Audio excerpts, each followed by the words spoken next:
All right, everyone, welcome back to PulmPEEPs. Furf and I are so excited to be coming with you for another week and another fantastic episode. We've had a lot of content episodes that have been out. We've had some fantastic fellows case files joined by educators around the country, but we're really excited to be heading to ATS in the next few days and collaborating again with the ATS Critical Care Assembly. Furf, how's it going?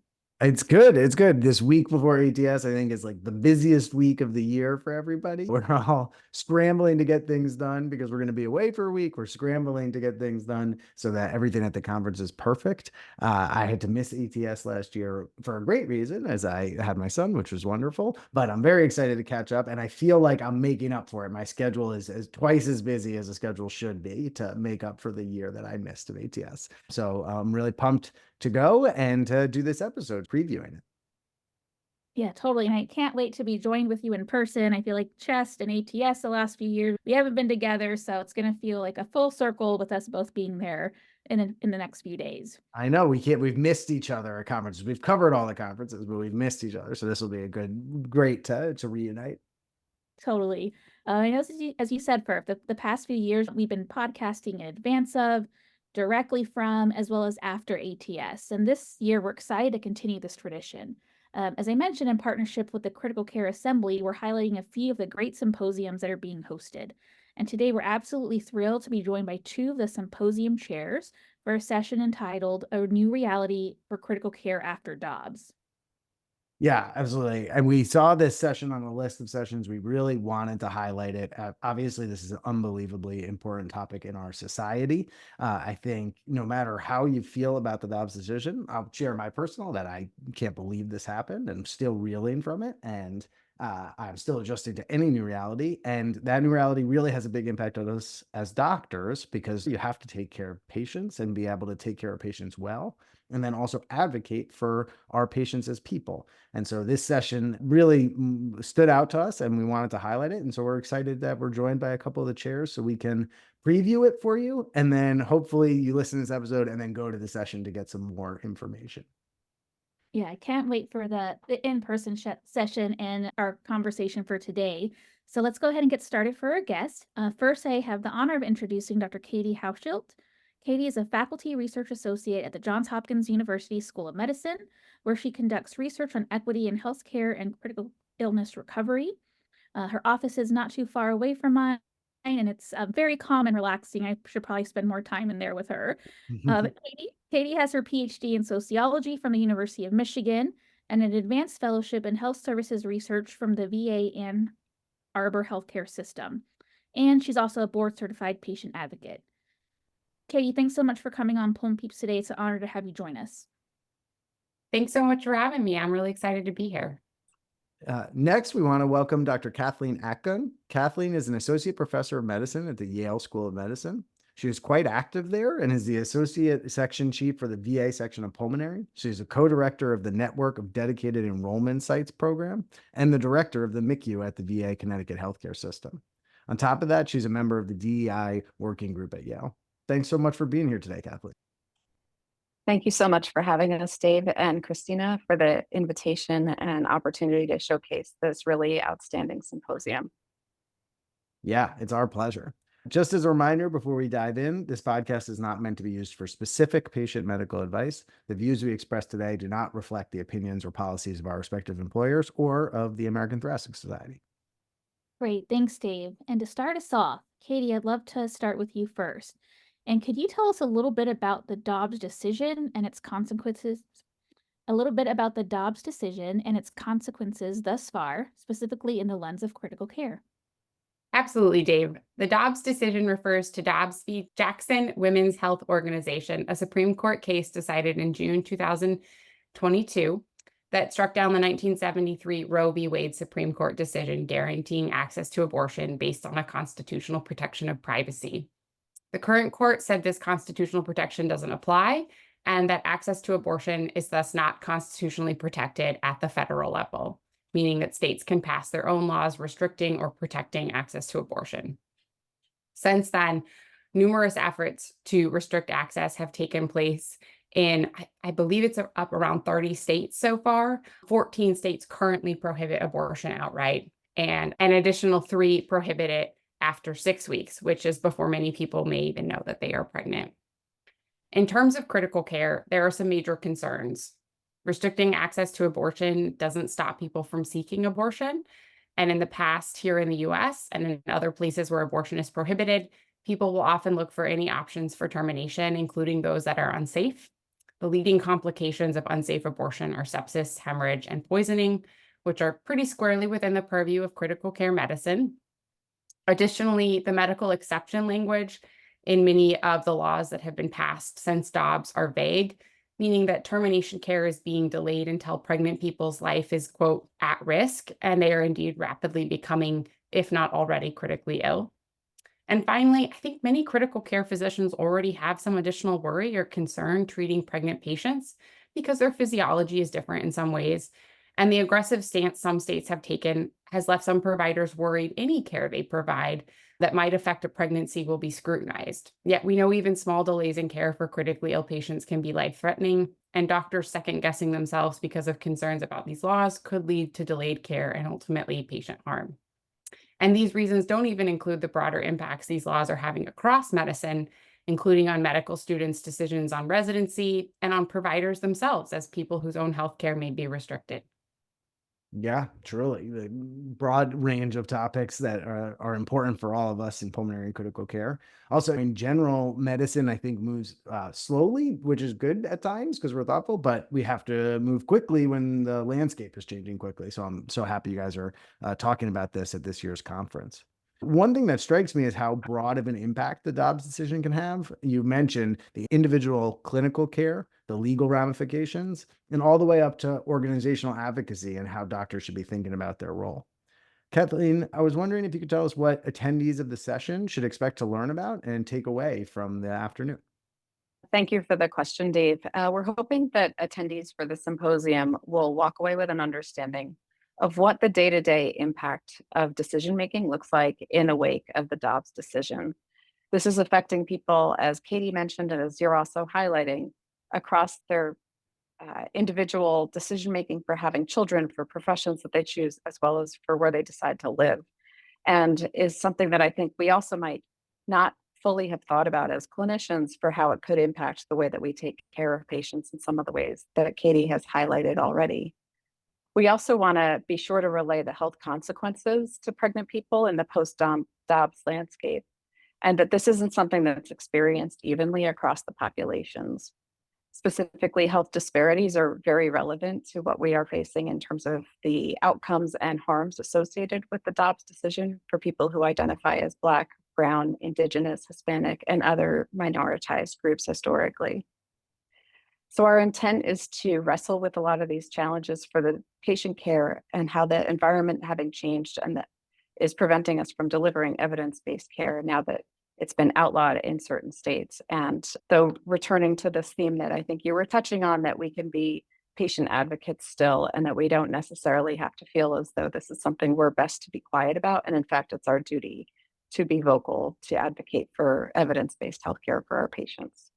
Thanks so much, Kathleen. And I think so important, as you mentioned, not only does this impact patients directly, those future trainees that are going into pulmonary and critical care medicine, where they're deciding to train, a lot of great things that we can look forward to in this session. And Dave mentioned earlier organizational advocacy. And I think this is a topic that's extremely meaningful and personal for so many people and raises a question about the role of organizations like ATS and thinking about issues like abortion access, patient rights, as well as supporting physician members. Kathleen, how do you see this session fitting in more broadly within the ATS landscape?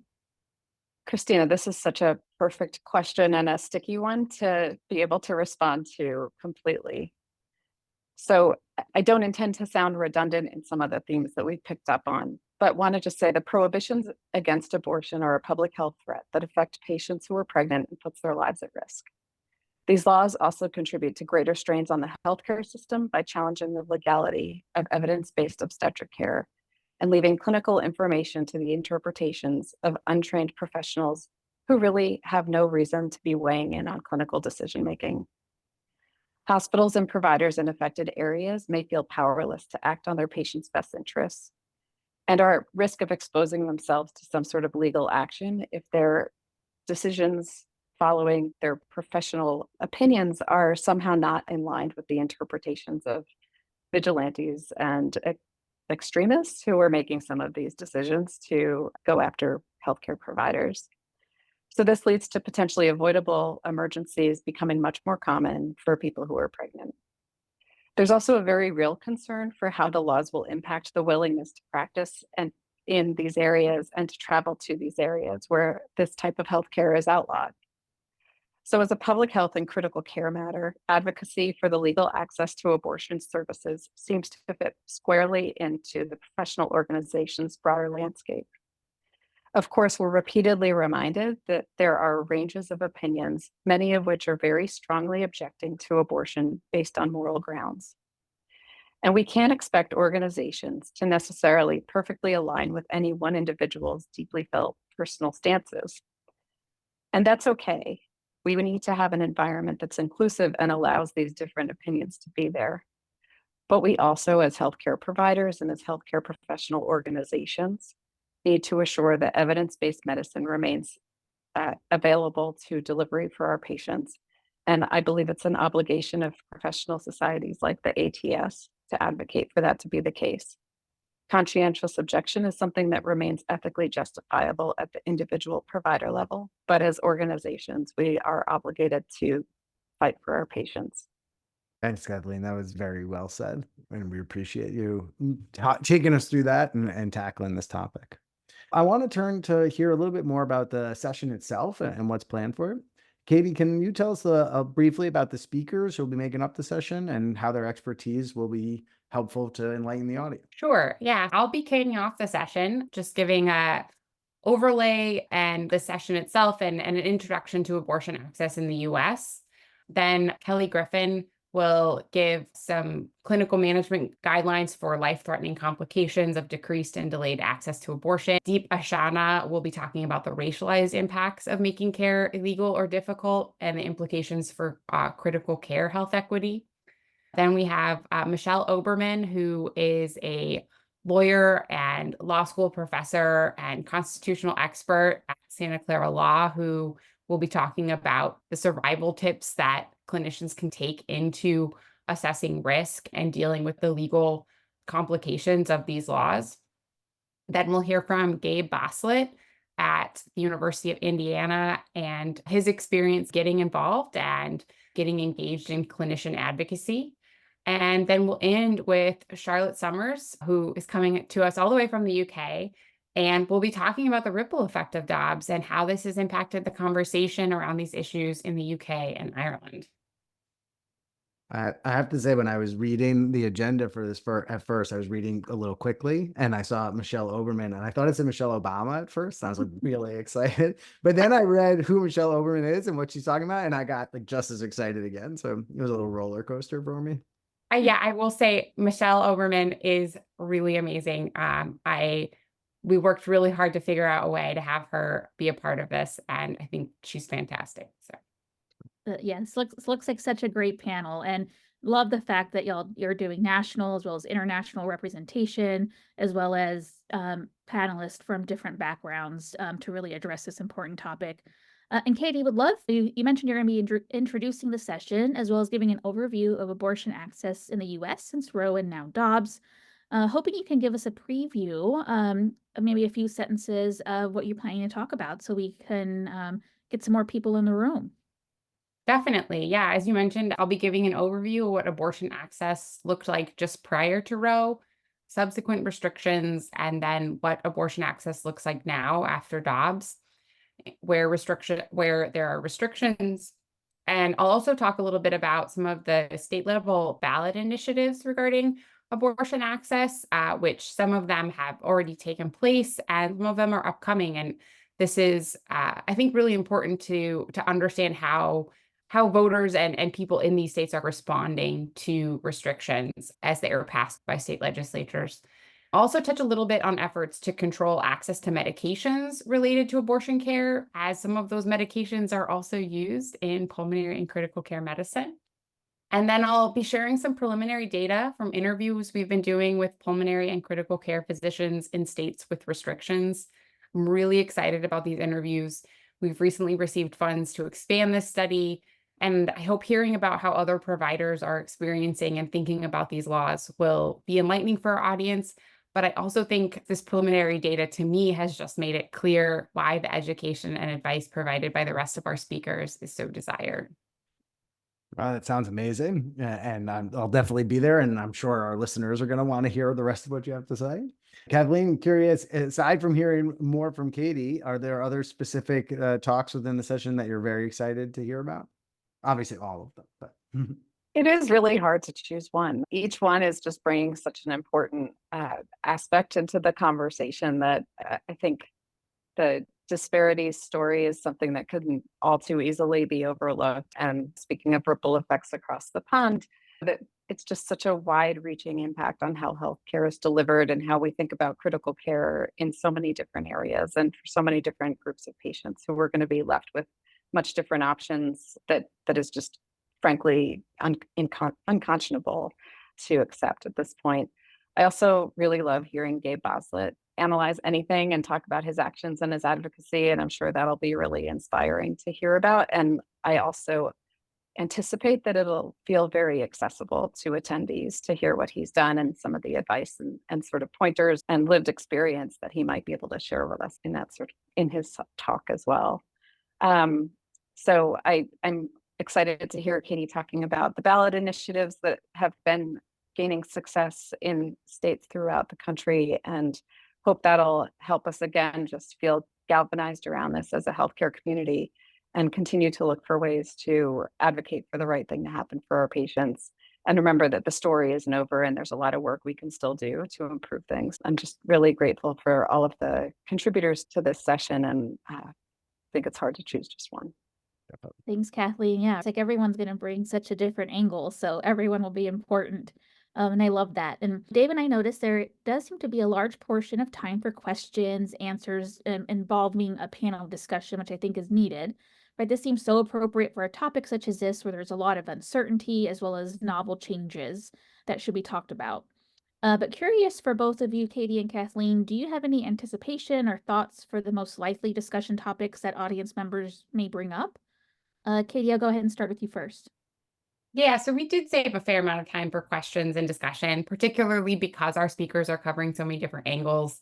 And I can really imagine each of their talks being generative, whether it's, more questions about clinical management of these patients, more questions about managing legal risk and legal concerns, and then questions about engaging in advocacy. I wanted to make sure that it wasn't a situation where we ended up with questions that could really only tackle one of the areas that our speakers are opening the conversation on and making sure everybody has a chance to be engaged. I do think that our questions for Gabe will probably be, I think, the most exciting for folks who have been looking for an end and trying to figure out what they can do. Great. And Kathleen, anything that you're anticipating? I will work on maintaining optimism for what we can do, but I also can't help but start to go a little bit down the really scary rabbit hole of what could come next. And I think about this as well as an ethicist. I am involved in our ethics committee where I work and have been involved in that in other capacities professionally, including former chair for the ATS Ethics and Conflict of Interest Committee. And I'm also a hospice and palliative medicine provider. So I can't help but wonder what this means for patient autonomy and patient-provider relationships and decision-making going forward. And what is going to be protected anymore if, in fact, somebody can decide that they're against something? I just don't even know what could come next and how we can make sense of it. I try to find parallels so that we can find other ways, other strategies to protect our patients' autonomy and their ability to make decisions that are best for them with their providers. But I think it's really going to be important for us to determine how much we're willing to let go of that agency as a professional group and not pretend that this is something that's only going to be focusing on reproductive rights and rights of people who are pregnant. So I really would like to have professional organizations think about what core principles they're going to stand by in order to assure that American medicine can always be a beacon and a place that people want to go for the best care they can, but also that when somebody's approaching the end of life, they have access to hospice services in places that it's legal, things like medical aid in dying and other sort of less black and white sort of areas for where healthcare helps our patients. Yeah, that's an amazing point. Scary point, but an amazing point. And I think it circles back to what you were talking about before, is that an organization can have a range of opinions within it, but it's pretty essential that we are defending the sort of sacrosanct thing that a patient gets to choose the care that's right for them, that as long as it goes along with the medical opinion of their doctors who think that this is the best plan of action, and without other influences of people maybe they've never met or who live a totally different life circumstance. So yeah, it could be a very interesting discussion if those types of topics come up as well. I think it's going to be an incredible session. Katie, can you remind our listeners when and where it's taking place? And do they need to sign up? Can they just pop in? Anything they need to do in advance? So the session is taking place Wednesday, May 22nd at 8:15 a.m. in the San Diego Convention Center, room 7AB, upper level. You may need the ATS app to deduce what all of those mean. And there's no need to sign up, so please come and join us. If you are around on Wednesday morning, come stop by. We'd love to have you. And I realized I said afternoon earlier, classic calendar mistake. I can't adjust my mind to being 3 hours behind. My calendar looks very weird right now. Thanks, Katie. Furf and I hope to be there with coffee in hand for this amazing session. But we know at ATS there can be there's so many things going on. So we know that there can be conflicts and people may not be able to make the session. But want to just provide them with other resources out there that they can turn to, specifically more about the post-Dobbs landscape in medicine broadly, as well as critical care specifically. Katie, Kathleen, any other resources that you want to share with those listening at this time? Yeah, so there are a number of groups doing great research and advocacy on this topic. ANSWER, which is ANSIRH, standing for Advancing New Standards in Reproductive Health, is a group at the University of California, San Francisco, doing work documenting the clinical impacts of these laws. And the Center for Reproductive Rights is tracking all of the legislative changes, court proceedings, et cetera, on the issue. And then finally, all of our speakers are incredibly wise and have published some, but by no means all of their wisdom. So I highly recommend Michelle Oberman's book, Her Body, Our Laws, as well as her New England Journal of Medicine article on patient counseling and First Amendment rights. And I would also recommend checking out Dr. Boslett's organization, Good Trouble, Indiana. And finally, if anyone would like to read more of any of our speakers' work, please email me. I'll happily send you a list. They all, like I said, have done really great work. And I'll also just give a plug. If you are a physician providing critical care of any kind or treating pregnancy-sensitive pulmonary conditions in states with restrictions and would be willing to participate in a research study interview, please reach out to me. We're actively recruiting, and your experiences are important to us, learning as much as possible about the impacts of these laws. Thanks so much, Katie. Kathleen, anything else that you want to add as far as resources go? No, thanks. That was great. At the end of every session, Dave and I usually end with a teaching point about what we just heard. But I think today our points, if we could maybe just say something that we're looking forward to for ATS 2024 in general. I think I will say that it allows me to be, I will say, extroverted introvert and getting to meet a lot of people who in a really nice space and just loving to get the connections around. Dave, what about you? I'm excited to see you, Christina. It's been a long time since we were in person, so that's the highlight. My wife and son are coming with me. I'm excited to bring him to the zoo, and I think he's gonna really like it. And I am a extroverted extrovert, so I'm excited to see everybody and enjoy all the different talks and all the different meetings that are going on. Amazing. Kathleen? Yeah, I feel similar. I'm pretty excited to be able to see people in real life. It's still feels like too much time got lost during the pandemic. And so it's such a rush to be able to see everybody. I really love my life back in Connecticut, but also really love who I get to be and explore and be challenged by when I go to ATS between the sessions, but then also the people I get to see. And those relationships are just really cool and always leave me so much more energized than I started out with. Those are the big themes I look forward to. Awesome. And Katie, we'll end with you. Yeah, I'm similar to the rest of you guys. Because of the pandemic, I ended up building many of my connections with pulmonary and critical care folks years before I got to meet any of them in person. And my first in-person ATS was in 2022. I felt so welcomed and delighted to meet all these interdisciplinary colleagues for the first time. In the past 2 years, I found the conference reinvigorates these connections, makes me feel like I have a home in pulmonary and critical care. So I really enjoy all of it. And then I sleep a lot when it's over. Yeah, good naps for all of us afterwards.